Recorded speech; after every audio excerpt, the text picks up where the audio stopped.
Okay, so now I'd like to hand things over to Bob Bonadurer. Bob is from the Daniel M. Soref Planetarium, which is at the Milwaukee Public Museum. Thanks very much, Benjamin. Thanks for hosting this, everyone. Alan, been very helpful with this conference, so thank you, everyone. And I am going to talk a bit about our shows, of course, but going to talk more about some of the lessons learned making the show, some of the educational things that we did. So we're gonna share the screen here, and I think we start at the top. All right, can everyone see the screen, the PowerPoint? All right. So some of the new shows that we do, we produce shows here, but first I have to give a shout out to our basketball team. We are world champions in Milwaukee, in case you're wondering where we're from. The stadium, or the Fiserv Forum, is like 2 blocks from our museum. So it was just a lot of fun, and sorry to say, I'm a big sports fan. So it was pretty cool to bring a championship to Milwaukee here. So what I learned making the shows and what I never knew, that for us, that's the great part of doing shows, is just, you're just teaching yourself, right? And we know the kids coming into our planetariums, it's the joy of discovery. We're trying to teach them things they never knew. So we don't regurgitate the same content. We always learning something. And of course, during the COVID, we sure learned a lot. We all did, trying to stay relevant in this world. And it wasn't easy. I mean, Joanne mentioned something, how do you stay relevant with no money's coming through the door? And of course, our museum was fortunate to get a government grant from the federal government, and that helped. And our donations went really well. So we were lucky. But on the personal level for the planetarium, we did a lot of virtual videos, as I think a lot of you did. And Mike Murray talked about his success with the Aurora yesterday, and we had a lot of success with this comet Neowise last summer. We had, I think it's over 24,000 views now, but just a 1-minute video. A 1-minute video. We found out, being short and sweet is kind of a big deal. And then we just took some little clips from our alien show and asked the age-old question, which, of course, as we all know, aliens are popular. They're always going to be popular. So we made a little 1-minute video on aliens, and that did very well, too. So this is not only good for our audiences, but it's good for present to the bosses, right? You got to sell yourself to your boss, to your administrator. So you got to play that up, and you still got to work. We did a lot with development and education, and so it was easy to stay busy. It wasn't the same busy, of course, but it was fun making videos. And of course, we did live videos, live stargazing shows for school groups and the public, and that was good. And what did I learn about that? Well, I learned that I sure miss all the kids. Really do miss the kids coming in and just interacting with them, and to see their curious faces and doing activities besides the stargazing shows in the planetarium. So just really missed all the kids, and it's good to see them back because we just reopened 2 weeks ago. So we finally, after 16 months, opened our doors, which has been great. So in terms of show production, what I never knew, or what I learned, we had this show all set to open on March, of course, 2020. We all know March 2020 now, and so we just opened it finally, though it's been done. And just a word about our shows, because our shows tend to be really for families, kind of general public shows. In case you're wondering, you can preview all of them. I put something on the River Chat if you want to see connections to the show, but they're also very affordable. And we gear our shows really to small planetariums without a big production budget. I mean, you can check our prices. They're low, and we can make them lower if it works for you. But in the Constellation show, I don't know how many of you, I can't see all of you, but how many have heard of pareidolia before? that whole thing about seeing things. That's what we do with constellations, and we do it naturally. So here's toilet paper in somebody's bathroom, and it looks like someone's staring at you.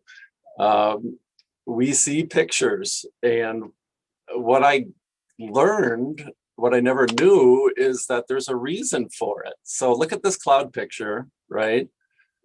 What do you see? We do this as what, 2-3-year-olds, right? How many faces can you see in those clouds up there? Look carefully. Okay. Ready? If your answer is 0, if you don't see any faces in those clouds anywhere, this will eat you. Okay, the tiger's going to eat you. If you so we've evolved to see pictures. It's evolution. It's how saved our ancestors. If it looks like a tiger in the bush, you better think it's a tiger in the bush and start heading away, because if you don't do that, the tiger is going to come out and get you. So we have evolved to look for things anywhere, everywhere, especially faces. I know there's not a lot of face constellations. There's a head of hair and stuff, but the whole idea of pareidolia, I really got into researching it, and sorry to say, all the evolution stuff didn't get in the show. I really wanted it to, but it's just a little bit over the heads. But I have a lot of information if you ever get the show and want to incorporate pareidolia type evolution in your education outreach. Babies, of course, react to faces. They have to survive. You can see Carl Sagan there, down there. You got to win the hearts of your parents, and you're better cared for it. So that's another way that pareidolia works. So yeah, kids do it all the time. They recognize faces, and just some fun stuff. I mean, we do this constantly. It's just fun. Anyone see the fish from the tree? It's just, and what do you see here? A volcano going off, or I'm not sure if it's a volcano, but you can see an elephant if you look carefully. So anyway, it's just fun stuff. And so what we did in the museum, or in the show, we made a pareidolia museum where you the doors open and you go through this and look at astronomical stuff, because the whole show is not just about constellations of the stars, but it's moon constellations, nebula constellations, the face on Mars, got to include that. So the show does all that. The next show we did, because we got the Mandela exhibit here at the museum, and we did a Stargazers of Africa show. Now there's a few shows out there on this topic. We like to think ours is new and the best, but what I never knew making this show, I've been in this business a few orbits, and I never knew about the African Stonehenge, the Nabta Playa. Never came across it. So it's ancient stone circles, just like Stonehenge in England, but it predates that, and it's not as big and not as elaborate, but still, it was a great thing to put in the show, the Nabta Playa. And some people think it's aligned. It's definitely aligned to directions, but more than that, we're not sure. There are bones. I always thought the bones, bone calendars, I thought the only ones discovered were in Europe. I don't know if that's a bias of our Euro's ways, but there's the Lubambo bone discovered near South Africa that, of course, predates the bones in the caves in France that they found. And there's actually another one too, the Shango bone, about 20,000 years ago. So, carving the moon faces, the 29 notches into bones, is also found on the African continent. This is a show we're working on right now. This is just a wild, fun show. It's, just real basic astro. But what I never knew, I kind of knew it. I don't know if I knew it because I remember Carl Sagan with the Rosetta Stone. But hieroglyphs are the origin of our alphabet. That's where our letters come from. I mean, it's sort of a long story. And because these are not pictograms. That's not what hieroglyphs are. But The Canaanites, they sounded out the pictures in their own language, and that got picked up by the Greeks and the Romans, and they kind of reshaped them, everything. But our alphabet comes from the hieroglyphs. And some of you surely knew that. I thought I was aware of it, but it was fun to learn more about that. And that we included in our A to Z astronomy show. 5 minutes. How many? 5? Okay. Yep. Okay, thanks, Ben.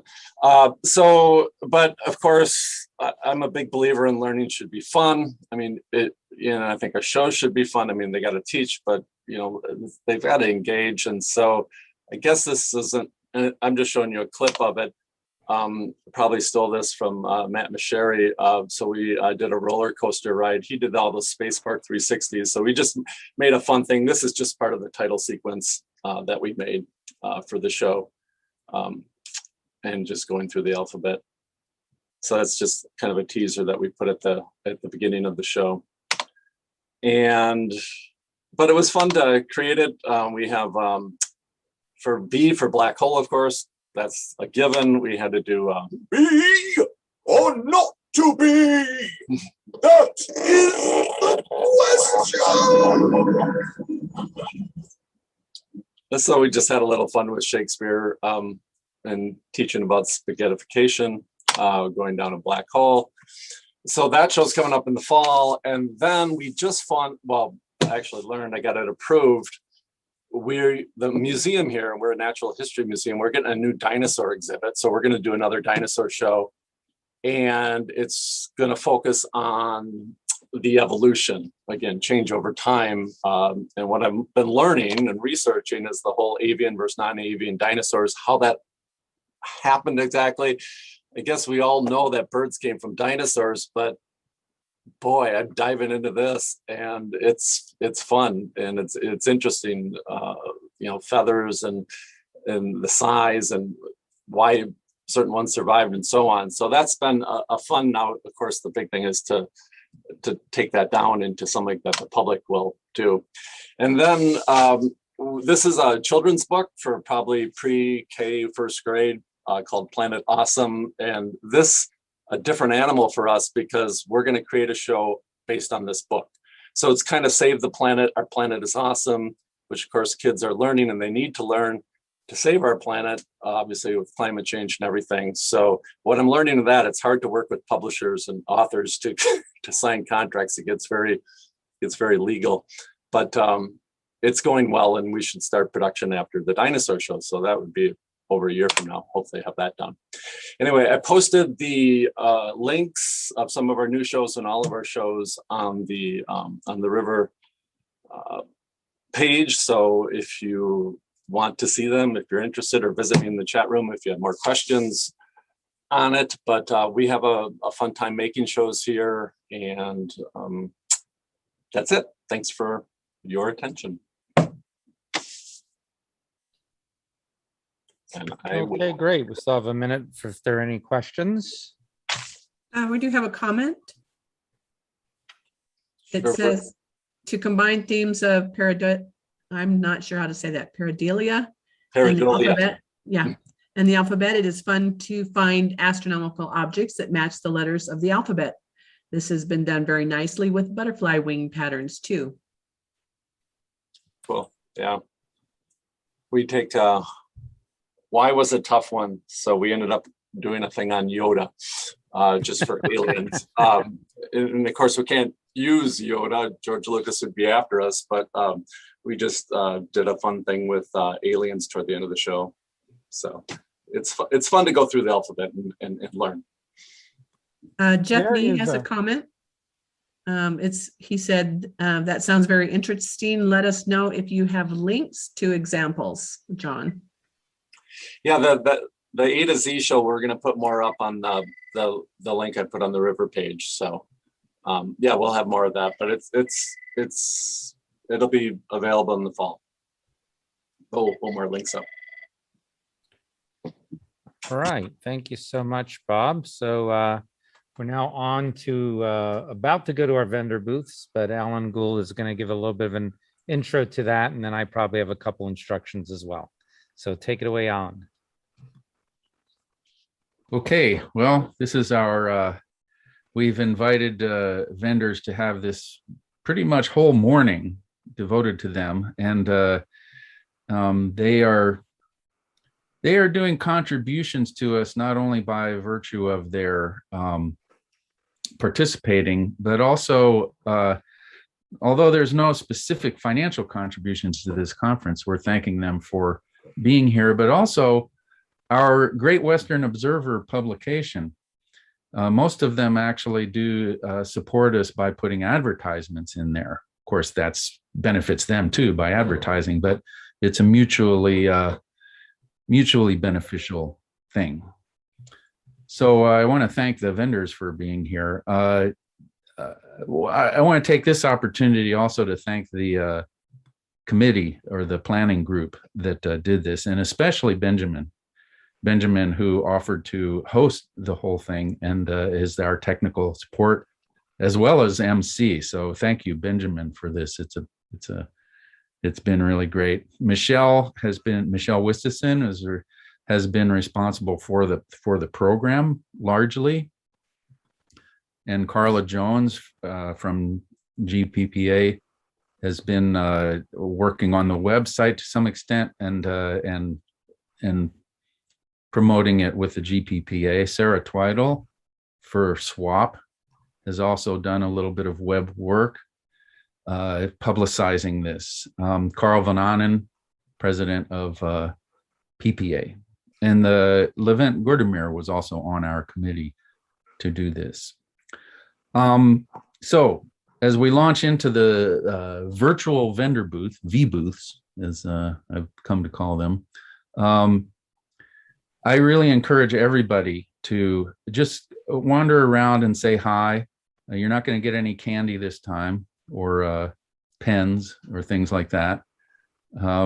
But that's not the most important part of these booths, as you well know. The most important part is to go talk. And if you have questions about their presentation, this is the time to do it. Go and visit the booths. And also, if you have questions about their products of any sort, this is a good time to do it. I know I'm going to go to each of the booths. I plan to visit each of them. We have about a half an hour allocated for this, but the business meetings don't start until 12:30 Pacific time. So that's over an hour away. So we can spill over the half an hour that we allocated for this. And it can go right up until the business meetings if you want, but also you probably want to take a break during that time sometime as well. And for the technical details of this, I'm going to hand it back to Benjamin, but I'm going to say one thing. It's very easy to go into each of the rooms, but if you see a button that says leave the room, it's best not to press that button. It's okay to press it, but if you're presented with two buttons, then leave the meeting after that and leave the room, then don't press the leave the meeting button. Not the end of the world. You can always join the meeting again, but that's just a little pothole that I stepped in one time. Okay. So Benjamin, you want to explain a little bit about how this works? Yeah, I'll do that. And thanks for that, Alan, because I was going to reiterate that as well. So Zoom has, if you haven't played with it yet, a feature called breakout rooms, which we'll be using. I've already set up the vendors who've asked us for individual rooms, and I've assigned the vendor to their room. So once I open the rooms, the vendors will automatically be there. Everybody else, however, is going to have to select what room they want to visit. And at the bottom of your screen, there are a set of icons, one of which, if depending on how much of your screen is showing, one is labeled breakout rooms. If you don't see one labeled breakout rooms, there's probably 3 dots labeled more. And if you click, if you roll over that and click on it, then you should see the breakout room option. So once I open up the breakout rooms, we're going to ask everybody to go visit the breakout room of their choice. And as Alan has said, yeah, feel free to move around. I also set up one breakout room, which I'm calling the Cosmic Cafe. So if folks don't want to be in a particular room and just want to chat with each other, there's a breakout room for that. I'll, for the most part, be hanging out in this main area in case there are any questions.